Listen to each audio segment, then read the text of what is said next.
Tes 1 2 3. Ih gila, keren banget suaranya, ya kan? Mic-nya mahal bro, ya canda ya. Ini untuk keperluan konten nih. Kalau nggak konten nggak beli mic. Oke, semuanya selamat datang lagi di CV dan hari ini kita akan kembali ngebahas Bitcoin dan ante-antenya yang ada di market. Nah, jadi berhubung hari ini ya mungkin agak sedikit telat karena ya aku baru belanja tadi, beli bas di belakang. Tuh di belakang tuh. Nah, ada sesuatu yang baru tuh. Nantilah kita mainin ya. Nah, jadi ya langsung aja kita ngonten karena aku excited banget dengan konten hari ini ya. Jadi kita bakal ngebahas lagi si Bitcoin, si benda satu ini yang mana cukup meresahkan sebagian umat gitu ya.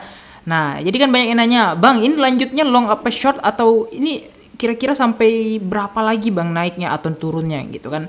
Bahkan ada yang bilang, "Bang, kasih tahu dong area entry, area TP ya." Nah, sekali lagi itu area TP dan area entry itu adalah situasional, yang mana itu tergantung situasi. Jadi aku nggak bisa bilang, wah sekarang udah saatnya entry di sekian, entry di sekian. Karena sesuai yang aku bilang ya, market itu bisa bullish, bisa bearish dalam hitungan detik. Bisa aja aku upload konten sekarang bearish, ya kan? Tiba-tiba sejam kemudian dipom-pom, bisa aja. Jadi berubah tadi divergennya yang waktu aku review, waktu aku konten itu bearish, tiba-tiba berubah bullish, bisa. Dan sering terjadi.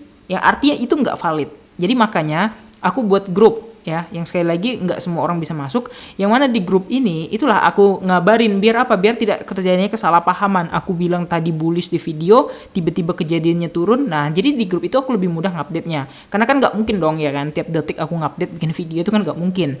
Nah, jadi ini aku selalu kalau di YouTube itu aku kasih garis besarnya aja, Bitcoin mau ke berapa, ke arah mana kira-kira ya.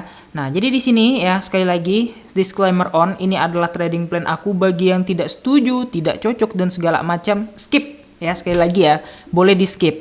Karena apa? Karena di video aku ini kan sesuai trading plan aku dari dulu. Aku udah mewanti-wanti kan risk management aku yang paling baik supaya tidak boncos sepanjang tahun ini, dan kenyataannya ya tentu aja profit lah ya sepanjang tahun ini tanpa belanja spot sedikit pun, ya kan. Nah, jadi sesuai yang kita tahu ya, USDT mungkin tadi sempat naik dikit ya. Nah, sekarang mungkin dia ada di resistance yang mana mencoba ya, masih trying di EMA 200-nya, yang mana cukup sulit juga bagi si USD dominance, bukan USDT, USD dominance, yang mana ini akan berpengaruh terbalik pada Bitcoin. Nah, jadi artinya kalau USD dominance-nya ini naik, artinya Bitcoin akan turun dan mengalami crash. Nah, apa yang mempengaruhi si USD dominance ini Bang? USD dominance ini dipengaruhi oleh ya itulah fundamental yang kalian bilang tadi, data CPI, PMI, the Fed dan segala macam. Itulah yang nanti mempengaruhi yang namanya indeks dolar. Yang mana di indeks dolar ini tentu saja berkebalikan arahnya dengan Bitcoin, gitu ya. Nah, pokoknya indeks dolar ini adalah musuh utamanya daripada si Bitcoin. Nah, tadi malam aku udah nge-short seperti yang aku bilang udah 300%. Hari ini aku belum entry apapun karena di sini dia masih memantul di MA 200-nya ya. MA 200 time frame 1 jam. Tadi kan kita pakai yang 4 jam ya.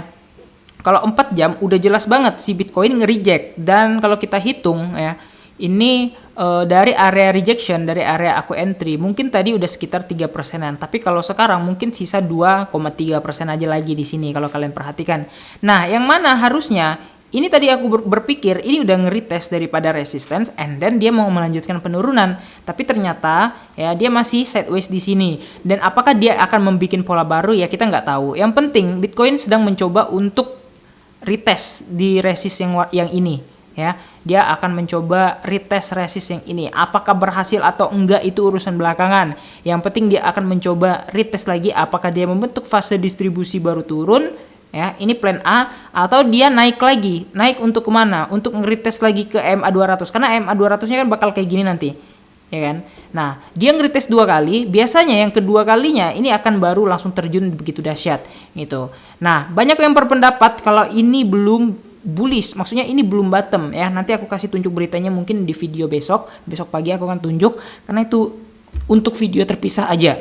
Karena ya mungkin di situ bakal banyak bacotan lagi yang masuk. Ya itu oke, nggak masalah. Yang penting trading plan aku ya sesuai trading plan aku. Kalian yang bilang udah serok, udah bottom, udah ngelong dari bawah, it's okay, itu keputusan kalian. Karena kalau aku lihat sekarang yang ngelong itu banyak yang floating loss daripada yang masih WNS, yang masih nunggu bottom. Kalau kalian dapat di bottom itu artinya kalian bisa dapat golden moment, yang mana golden moment itu bisa kalian pakai untuk apa ya?